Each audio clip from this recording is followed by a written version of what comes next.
नमस्कार दोस्तों, टीचर भी यूट्यूब चैनल में आपका एक बार फिर से बहुत बहुत स्वागत है। आपने अभी तक इस चैनल को सब्सक्राइब नहीं किए हैं तो लाल रंग का बटन दबाकर चैनल को सब्सक्राइब कर लें और बगल के घंटा बजा दें ताकि इस चैनल पर शिक्षक एवं शिक्षा से जुड़ी जो खबरें हो वह सबसे पहले आप तक पहुँचे। हाँ दोस्तों, लाइक शेयर करना नहीं भूलेंगे क्योंकि आपके लाइक करने से ही हमारे मेहनत का फल मिलता है।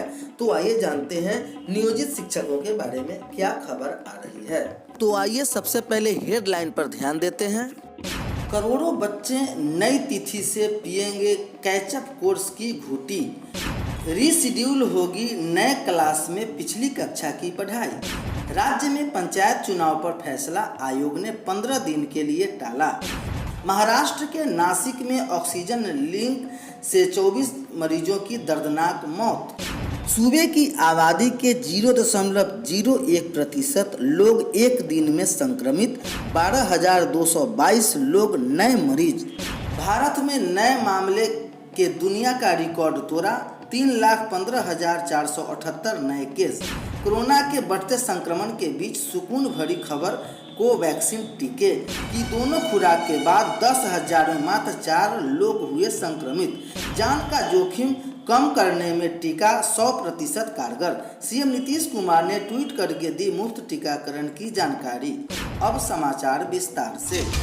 करोड़ों बच्चे नई तिथि से पिएंगे कैचअप कोर्स की घूटी, रीशेड्यूल होगी नए क्लास में पिछली कक्षा की पढ़ाई। राज्य के तकरीबन 80,000 सरकारी स्कूलों में दूसरी से लेकर 10वीं कक्षा तक के तकरीबन 1.25 करोड़ बच्चों को कैचअप कोर्स की घूटी पिलाने की तैयारियों पर कोरोना ने पानी फेर दिया। कोरोना के बढ़ते संक्रमण ने क्लासरूम शिक्षा व्यवस्था को इस तरह अपनी जद में ले लिया कि जिस दिन से कैचअप कोर्स की घूटी पिलाई जानी थी उसी दिन से स्कूल, कॉलेज एवं कोचिंग समेत तमाम शिक्षण संस्थानों को बंद करने की मजबूरी हो गई। बच्चों को कैचअप कोर्स की घूटी पिलाने की योजना को अब रीशेड्यूल किए जाने की प्रबल संभावना है। दूसरी से 10वीं कक्षा के बच्चों को कैचअप कोर्स की घूटी इसलिए पिलाई जानी थी कि पिछली कक्षा की उनकी क्लासरूम की पढ़ाई हुई ही नहीं। तब ये बच्चे पहली से 9वीं कक्षा में थे। बच्चों को क्लासरूम की पढ़ाई कोरोना से बचाव को लेकर रही नतीजन 9वीं कक्षा के बच्चे वार्षिक परीक्षा से पहले ही अप्रैल से शुरू हुए नए शैक्षणिक सत्र में तो 10वीं कक्षा में पहुंच गए, लेकिन पहली से 8वीं कक्षा के बच्चों को बिना मूल्यांकन व वार्षिक परीक्षा के ही प्रोन्नति दे दी गई। ऐसे बच्चे प्रोन्नति के दूसरी से 9वीं कक्षा में पहुंच गए। ऐसे बच्चों की प्रोन्नति के साथ ही पहली से 8वीं की पिछली कक्षा में हुई पढ़ाई की क्षति की भरपाई कैचअप कोर्स किया जाना था। कैचअप कोर्स की पढ़ाई 5 अप्रैल से जून तक के 3 माह में 60 कार्य दिवस में होनी थी, जिसके जरिए बच्चों को पिछली कक्षा के पाठ पढ़ाए जाने के इसी हिसाब से राज्य शिक्षा शोध एवं प्रशिक्षण परिषद SCERT की कैचअप कोर्स डिजाइनिंग किया गया था। कैचअप कोर्स तैयार होने के बाद ही उसे पढ़ाने की शिक्षकों की ट्रेनिंग देने के लिए मास्टर ट्रेनर तैयार किए गए। फिर राज्य भर में शिक्षकों को ट्रेनिंग दी गई। कैचअप कोर्स स्कूल तक पहुंचाने वाले थे कि और उसी पढ़ाई शुरू होने वाली थी कि उसके पहले ही कोरोना ने फिर से बदले रंग ने अपने असर दिखाने शुरू कर दिए। नतीजन जिस दिन 5 अप्रैल को कैचअप कोर्स पढ़ाई शुरू होनी थी उसी दिन से स्कूल, कॉलेज एवं कोचिंग शिक्षण संस्थान बंद हो गए। पहले तो 11 अप्रैल तक बंद हुए, लेकिन 11 अप्रैल के बाद यह तिथि 18 अप्रैल तक बढ़ा दी गई। उसके बाद यह तिथि 15 मई तक बढ़ा दी गई है। राज्य में पंचायत चुनाव पर फैसला आयोग ने 15 दिनों के लिए टाला। कोरोना के बढ़ते मामलों के बीच बिहार में पंचायत चुनाव को लेकर पेच फंस गया है। राज्य निर्वाचन आयोग ने पंचायत चुनाव को लेकर अधिसूचना प्रस्ताव भेजने की तैयारी को टाल दिया है। आयोग अब पंचायत आम चुनाव 2021 को लेकर अधिसूचना जारी किए जाने के लेकर 15 दिनों के बाद परिस्थितियों की समीक्षा करेंगे। इसके आधार पर चुनाव कराने का निर्णय लेगा। राज्य निर्वाचन आयोग के उप मुख्य निर्वाची पदाधिकारी बैजूनाथ कुमार सिंह ने आयोग द्वारा बुधवार को जारी सूचना में इसकी जानकारी दी। उन्होंने कहा कि राज्य निर्वाचन आयोग पंचायत चुनाव कराने को लेकर अप्रैल के अंत में अधिसूचना प्रस्ताव भेजने की तैयारी चल रही थी। इसी बीच बिहार में कोरोना के आम जनजीवन से अस्त व्यस्त होने की सूचना मिल रही है। इसके बचाव को निरोधात्मक कार्रवाई का क्रियान्वयन प्रशासन द्वारा किया जा रहा है। नासिक के कोविड अस्पताल में आपूर्ति बाधित होने से बड़ा हादसा। 150 मरीज भर्ती थे। वह ऑक्सीजन लीक से 24 मरीजों की दर्दनाक मौत हो गई। महाराष्ट्र के नासिक में कोविड-19 रोगियों के एक अस्पताल में बुधवार को ऑक्सीजन लीक होने के कारण आपूर्ति बाधित हो गई। इसके 24 मरीजों की मौत हो गई। इस घटना के वक्त अस्पताल में 150 मरीज थे। महाराष्ट्र सरकार ने जाँच के आदेश दिए हैं। साथ ही मृतकों के परिजनों को 5-5 लाख की आर्थिक मदद का ऐलान कर दिया है। जिलाधिकारी सूरज मांदकर ने बताया कि जाकिर हुसैन निगम अस्पताल में दोपहर करीब 12:30 बजे ऑक्सीजन आपूर्ति बाधित हो गई। यह हादसा हुआ। महाराष्ट्र के स्वास्थ्य मंत्री राजेश टोपे ने बताया कि मृतकों के 11 पुरुष और 11 महिलाएं थी। उसका कारण पता लगाने के लिए हादसे की राष्ट्रपति, प्रधानमंत्री समेत कई नेताओं ने दुख जताया है। सूबे की आबादी के 0.01 लोग एक दिन में संक्रमित हुए। बिहार के करीब 12 करोड़ की आबादी में 0.01% नए कोरोना संक्रमितों की पहचान बुधवार को हो गई।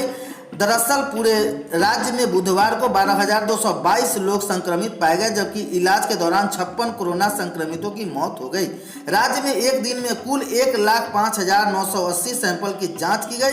वहीं पिछले 24 घंटे में 4,774 मरीजों ने कोरोना की मात दे दी। पटना समेत 7 जिलों में 500 से ज्यादा मरीज। स्वास्थ्य विभाग के अनुसार पटना साहिब 7 जिलों में 500 से अधिक नए संक्रमित मिले। पटना जिले के सर्वाधिक 2919 नए संक्रमित मिले, जबकि औरंगाबाद में 500, बेगूसराय में 587, भागलपुर में 526, गया में 861, सारण में 631 व पश्चिम चंपारण में 516 नए कोरोना मरीजों की पहचान की गई है। भारत में नए मामलों को दुनिया का रिकॉर्ड तोड़ दिया। देश में महामारी की दूसरी लहर ने संक्रमण के लिहाज से पूरी दुनिया का रिकॉर्ड तोड़ दिया। वर्ल्टोमीटर के मुताबिक बुधवार रात 12 बजे तक 24 घंटों में भारत में कोरोना 3,15,478 नए संक्रमित मिले, जबकि 2,101 की जान चली गई। महामारी की शुरुआत से लेकर अब तक एक दिन में संक्रमितों की यह संख्या पूरी दुनिया में सर्वोच्चम है। इसके सबसे अमेरिका में 8 जनवरी 2021 को 3.07 लाख केस मिले थे। 5 गुना तेज भारत में कोरोना की दूसरी लहर अमेरिका के करीब 5 गुना ज्यादा तेज है। वेबसाइट वर्ल्टोमीटर के मुताबिक अमेरिका में रोजाना नए मामले 2 लाख से करीब 3 लाख तक पहुंचने, जहां पर 38 जिले। कोरोना के बढ़ते संक्रमण के बीच सुकून भरी खबर। कोवैक्सीन टीके के दोनों खुराक देने के बाद 10,000 में मात्र 4 लोग संक्रमित हुए। जान का जोखिम कम करने के टीका 100% कारगर है। बढ़ते संक्रमण के बीच सुकून भरी खबर है। स्वास्थ्य मंत्रालय के मुताबिक टीके जान का जोखिम कम करने में कारगर है। कोवैक्सीन बनाने वाली कंपनी ने दावा किया है कि यह बीमारी की भयावहता को 100% कम कर सकता है। वही कोवैक्सीन टीके की दोनों खुराक के बाद 10,000 में से 4 को ही संक्रमित हुआ है। कोविशील्ड का आंकड़ा सिर्फ 3 का है। केंद्रीय स्वास्थ्य सचिव राजेश भूषण, ICMR के महानिदेशक डॉक्टर बलराम भार्गव ने बुधवार को कहा कि देश में संक्रमण के मामूली मामले को लेकर मामले दोनों टीकों में 0.03 से 0.04% के बीच पाए गए हैं। इधर कोवैक्सीन निर्माता कंपनी भारत बायोटेक के तीसरे चरण में क्लिनिकल ट्रायल के नतीजे के आधार पर सीएम नीतीश कुमार ने ट्वीट कर दी मुफ्त टीकाकरण की जानकारी। कहा, मुख्यमंत्री नीतीश कुमार ने घोषणा की कि 18 वर्ष और उसके ऊपर के सभी बिहार वासियों का कोरोना टीकाकरण राज्य सरकार मुफ्त कराएगी। उन्होंने बुधवार को स्वयं ट्वीट कर इसकी जानकारी दी। मालूम हो कि 1 मई से 18 वर्ष के ऊपर के सभी लोगों को टीकाकरण का फैसला केंद्र ने किया था। इससे केंद्रीय स्वास्थ्य मंत्रालय ने कहा था कि 18 वर्ष से ऊपर के टीका या तो राज्य सरकारें लगवाएगी या फिर निजी अस्पतालों में लगाने होंगे। इसी के अंतर्गत